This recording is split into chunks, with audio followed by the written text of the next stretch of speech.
제목이요, 위로부터 내려온 지혜라는 말씀으로 함께 은혜를 나누기 원합니다.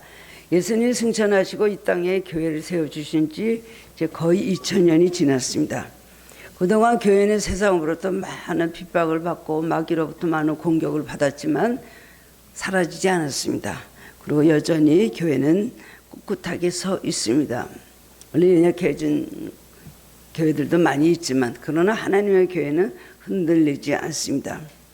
그런데 그때나 지금이나 인간관계의 갈등과 다툼은 어느 세대에서나 매일 경험되는 일이고 어느 사회나 가정이나 교회에서 빠질 수 없이 보여지는 현상이 바로 그것입니다. 현대교회의 가장 큰 문제점은 교인들 사이에 평화를 이루는 능력이 아주 부족하다는 것이며, 그렇기 때문에 신앙은 굉장히 좋지만 그러나 생산적인 능력은 발휘되지 못하고 있다는 것입니다.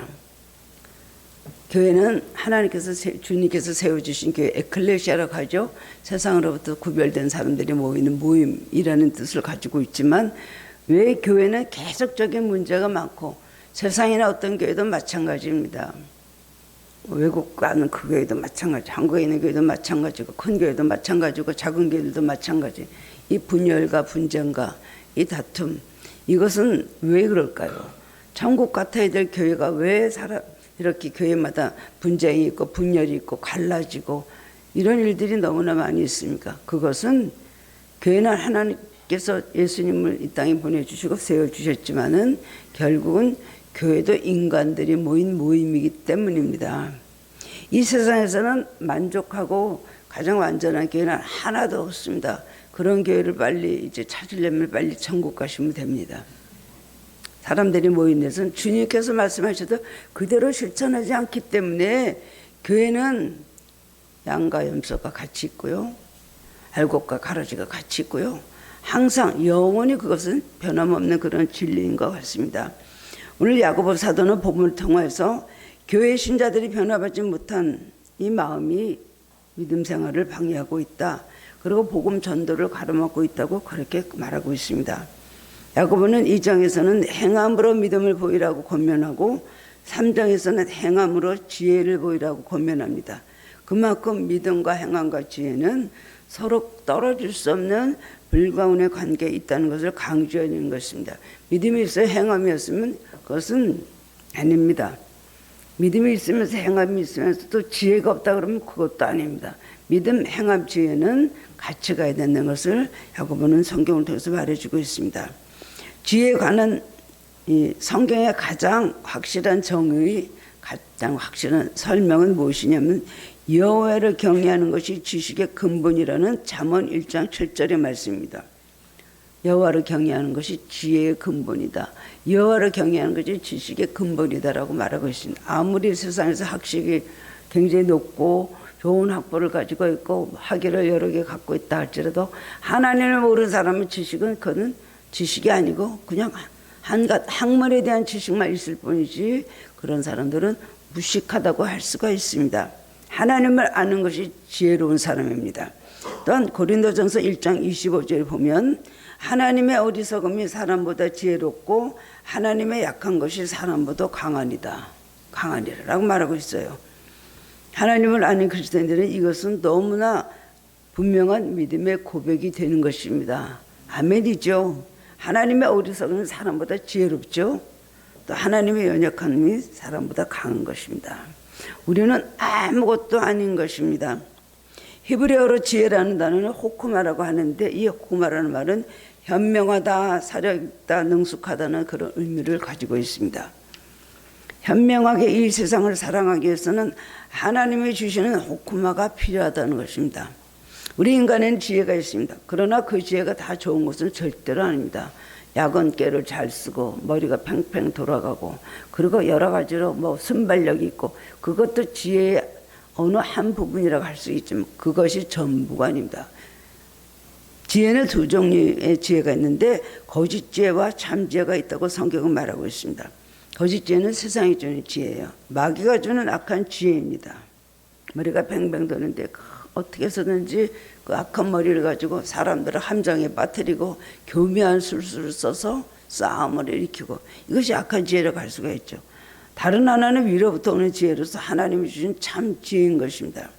죄악과 부패함 속에 사는 인간에게는 불완전한 거짓 지혜가 있을 뿐이고 참된 신앙을 소유한 사람에게는 참 지혜를 주시고 그리고 하나님께서 그 지혜를 통해서 그 사람을 온전하게 해주십니다.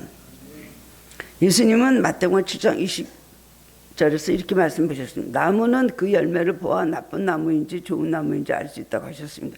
마찬가지로 그 사람의 삶의 결과를 보면 그 사람이 지혜로운 사람인지 어리석은 사람인지 학벌하고 무관합니다. 말하는 거 아는 거 많다고 무관합니다. 참 보면 대단한 능력을 가지고 대단한 머리를 가지고 있다고 생각하지만 나중에 보면 그 사람이 가는 곳곳마다 그 결과가 악한 결과가 나오거든요. 우리에게는 참 지혜가 있어서 하나님 말씀으로 인담을 받는 실전적인 생활이 필요한 것입니다.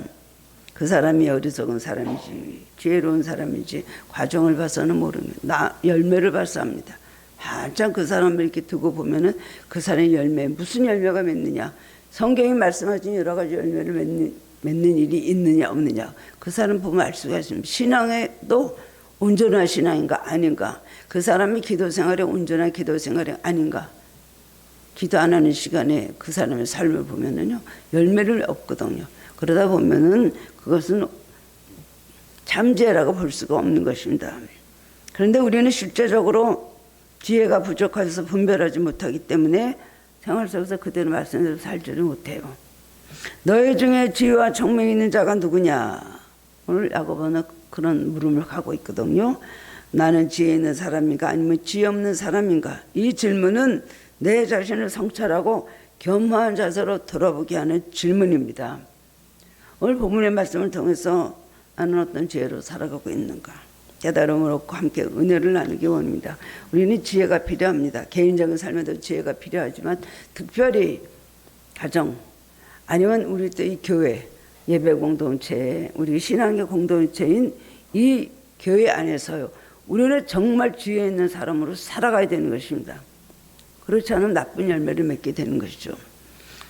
오늘 말한 대로 첫 번째로는 세상적인 지혜는 어떤 것인가? 본문 14절에서 16절 말씀 보면 그러나 너희 마음속에 독한 시기와 다툼이 있으면 자랑하지 말라. 진리를 거스려 거짓말하지 말라. 이러한 지혜는 위로부터 내려온 것이 아니요 땅의 것이요 정욕의 것이요 귀신의 것이니 시기와 다툼이 있는 것은 혼란과 모든 악한 일이 있음이라고 그렇게 말하고 있습니다.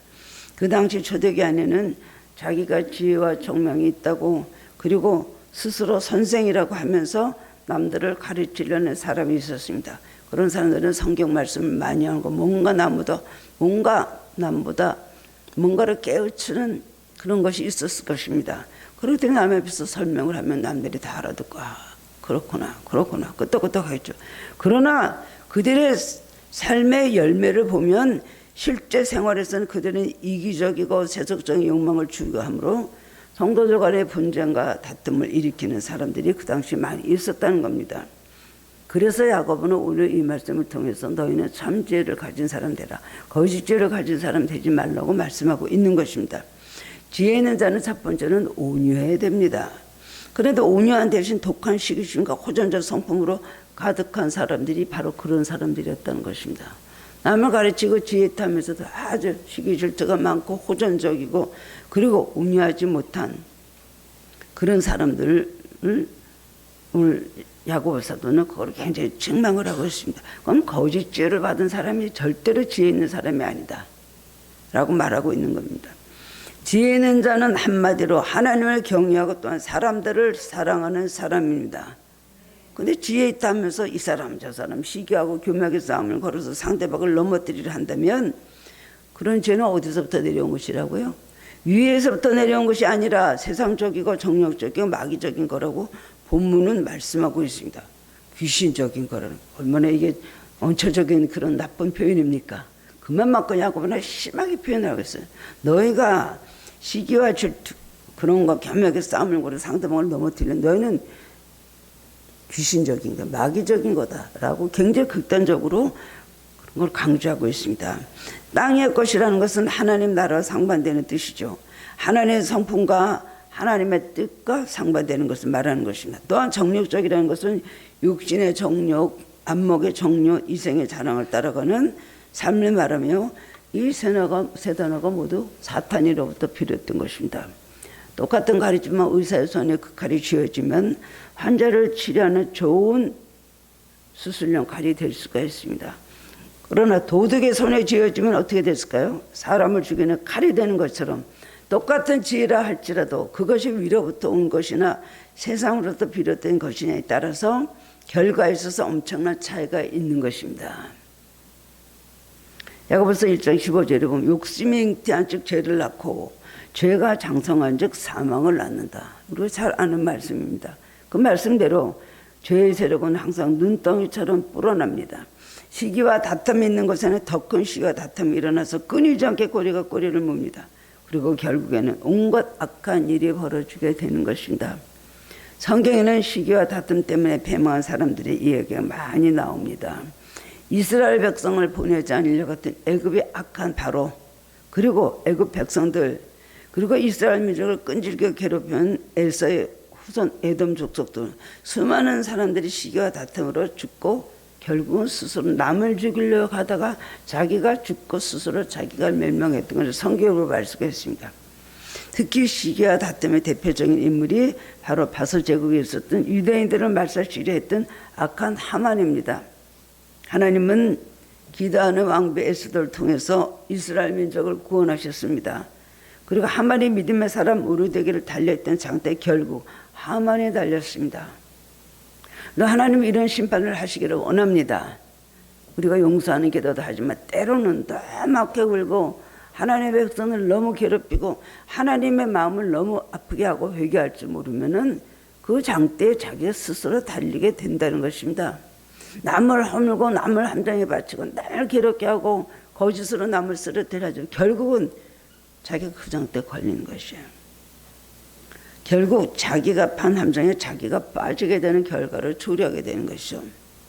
이처럼 시기와 다툼인 것은 요란과 모든 악함이 있습니다. 결국 가서는 하나님의 뒤에만 승리하게 되는 것입니다. 시기와 증오심으로 끊임없이 다윗을 추적하며 괴롭혔던 사울왕도 결국 악하게 살다가 최후 비참한 최후를 맞았습니다. 성경은 사울왕에게 악신이 들어갔다고 했어요. 처음에는 좀 겸손하기도 하고 자기가 연약한 사람이기도 하고 부끄러움도 타는 사람이었거든요. 악신이 들어가니까요. 이 사람이 그냥 시기 질투하면서 다윗을 죽이려고 하고 맨날 이스라엘 왕이 벼룩을 잡으러 나갔습니까? 했던 다윗의 고백같이 그 아무것도 아닌 다윗을 잡으려고 그냥 온 힘을 다해서 모든 군사들을 다 대동하고 자기가 친히 나섰어요. 여기저기 찾아다녔던 거예요. 왜냐하면 악신이 들어가니까요. 불안과 시기와 다툼의 악신이 들어가니까 그 사람으로 하여금 안정되지 못하게 그렇게 하는 것입니다. 이 악신이 들어가면 문제예요. 악신이 들어가면 달라집니다. 요한복음 14장 2절에도 보면 마귀가 시몬의 아들 가룟 유다의 마음에 들어가서 예수를 팔려는 생각을 넣었다. 근본이 그런 사람들이었지만 거기다가 이런 악한 생각들을 넣어두니까요. 결국은 악한 일을 상상도 못할 악한 일, 그야말로 역사상 아주 이름에 남는 그런 저주를 받으며 사람의 대명사가 된 것입니다. 세상 죄는 하나님을 대적하고 사람들을 괴롭히고 번뇌케 합니다. 평화를 줄 수가 없습니다. 사탄은 하나님과 사람을 대적하는 일을 하며 다른 사람을 교묘히 시험에 빠뜨립니다. 에덴 동산에서도 사탄은 악한 죄를 이용하여 하와를 유혹해서 선악과를 따먹고 또 그 남편에게도 주어서 함께 하나님께 불순종하게 만들어서 인류가 저주 아래 있게 그렇게 되었습니다. 르호보암은 솔로몬 왕의 아들이었습니다. 솔로몬 왕이 되어서 일천번제를 드리며 지혜를 구했을 때 하나님께서 그걸 보고 너무나 기뻐하셔서 그에게 지혜를 주셨어요. 백성들을 잘 치리할 수 있는 지혜를 주셨어서 그것이 너무나 하나님 마음에 들었거든요. 야, 너는 어떻게 왕이 돼갖고 원수의 생명도 구하지 않고 부귀영화도 구하지 않고 전쟁에 나가서 승리하겠다는 것도 구하지 않고 이렇게 너는 지혜를 구하냐. 하나님께서 정말 내 마음에 맞다. 그래서 솔로몬에게 놀라운 지혜를 주셨잖아요. 그래서 영토를 확장하고 하나님 성전을 건축하고 무역을 장려해 이스라엘 전성시대를 열었습니다. 주변엔 모든 국가의 왕들이 와갖고요. 솔로몬에게 와서 상담받고 갔어요. 기도받고 갔어요. 기도받고. 그래 이걸 어떻게 하면 좋습니까? 이렇게 하고 저렇게. 그리고 재판할 때도요. 솔로몬에게 가끔 두 말도 하지 못하게 했잖아요. 어느 날 여자가 하나 낳는데 그 아이를 낳는데 다른 여자가 저 아이 내 아이다. 두 여자가 막 싸우잖아요. 그러다 솔로몬 앞에까지 왔어요. 아 내가 낳는데 저 여자가 낳았다 그런다. 서로 지 아들이라 그러는 거예요. 한 여자는 아이를 낳을 수가 없는 여자였나 봅니다. 그러니까 솔로몬이 가만히 듣고 하더니 칼 갖고 와. 그래서 칼 갖고 왔잖아요. 여기서 그 아이를 둘로 베라. 그랬잖아요. 그랬더니 정말로 난 엄마는 아닙니다. 저 여자한테 주고 그 아이를 죽이지 마시옵소서. 그런데 진짜 엄마가 아닌 사람 그럼요. 칼로 베십시오. 네. 그랬어요. 그러니까 솔로몬이 가만히 보더니 칼로 베지 말라는 여자가 친엄마다. 그래서 그 아이를 그 엄마한테 줬잖아요. 이게 뭐 입이 딱 벌어지는 지혜라고 할 수가 있죠. 우리가 이런 지혜를 받으면 참 모든 걸 해결할 수가 있습니다. 성경에 보면 하나님의 지혜를 가르쳐도 어디 가든지 승리했습니다. 어디 가든지 문제를 해결했습니다. 어디 가든지 사람들에게 존경을 받았어요. 다른 것 구하지 말고 하나님께 주시는 참된 지혜를 구해야 되는 것입니다.